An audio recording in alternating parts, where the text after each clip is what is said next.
Hi friends, welcome to our channel. இன்றைக்கி நம்ம சேனலில் ஒரு சூப்பரான ஈவினிங் ஸ்நாக்ஸ் ரெசிபி தான் பார்க்க போகிறோம்.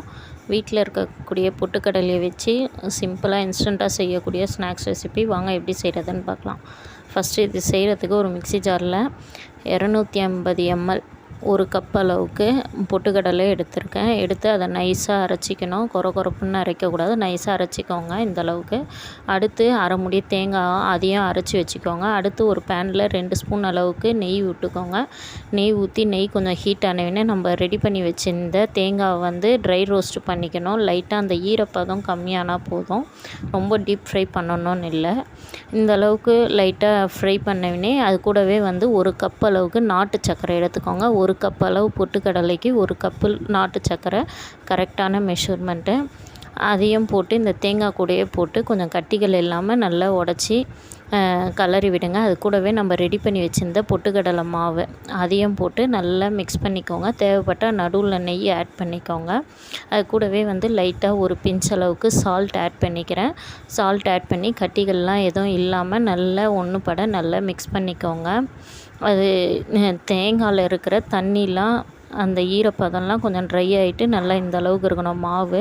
அப்புறம் கொஞ்சம் கை பொறுக்கிற அளவுக்கு சூடு வந்தவுடனே கொஞ்சம் கொஞ்சமாக இந்தமாரி உருண்டை பண்ணி வச்சுக்கோங்க. அடுத்து வீட்டில் அரைச்ச இட்லி மாவு இருக்கும், அதில் 2 ஸ்பூன் அளவுக்கு அரிசி மாவு ஆட் பண்ணிக்கோங்க.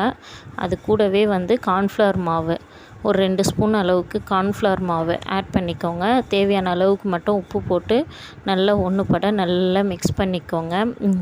இட்லி மாவு கன்சிஸ்டன்சிக்கு நல்லா கொஞ்சம் கெட்டியாக மிக்ஸ் பண்ணிக்கணும். ரொம்ப திக்காக தண்ணியாக இருக்கக்கூடாது மாவு, இந்த அளவுக்கு திக்காக இருக்கணும். அடுத்து நம்ம ரெடி பண்ணி வச்சுருந்த அந்த பால்ஸ் எல்லாம் எடுத்து இட்லி மாவு கூட போட்டு பக்கமும் நல்லா இந்த மாவு நல்லா பிரட்டி எடுத்துக்கணும். இந்தமாரி கொஞ்சம் கொஞ்சமாக ஸ்பூனில் எடுத்து போட்டு நல்லா மிக்ஸ் பண்ணிக்கோங்க. மிக்ஸ் பண்ணிவிட்டு ஃபுல் கோட்டிங் வந்தவினே அடுத்து எண்ணெய் கடாய் ஒன்று வச்சு எண்ணெய் நல்லா ஹீட் ஆனவினே நம்ம ரெடி பண்ணி வச்சுருந்த பால்ஸ் எல்லாம் எடுத்து இந்தமாரி போட்டு ஒரு 2 நிமிஷத்துலேயே நல்லா செவந்துடும். இந்த அளவுக்கு ஒரு பக்கம் வெந்தவினே இன்னொரு பக்கம் திருப்பி போட்டு எடுத்தோம்னா சூப்பரான ஈவினிங் ஸ்நாக்ஸ் ரெடி. ஸோ நீங்களும் இதை ட்ரை பண்ணுங்கள். குழந்தைங்க ரொம்பவுமே விரும்பி சாப்பிடுவாங்க. மேலே கிறிஸ்பியாகவும் உள்ளே நல்லா சாஃப்டாகவும் சூப்பராக இருக்கும். ஸோ நீங்களும் இதை ட்ரை பண்ணி பார்த்துட்டு எப்படி இருந்ததுன்னு சொல்லுங்கள். இந்த வீடியோ உங்களுக்கு பிடிச்சிருந்தால் லைக் பண்ணுங்கள், ஷேர் பண்ணுங்கள், கமெண்ட் பண்ணுங்கள். மறக்காமல் நம்ம சேனலை சப்ஸ்கிரைப் பண்ணிக்கோங்க. தேங்க்ஸ் ஃபார் வாட்சிங்.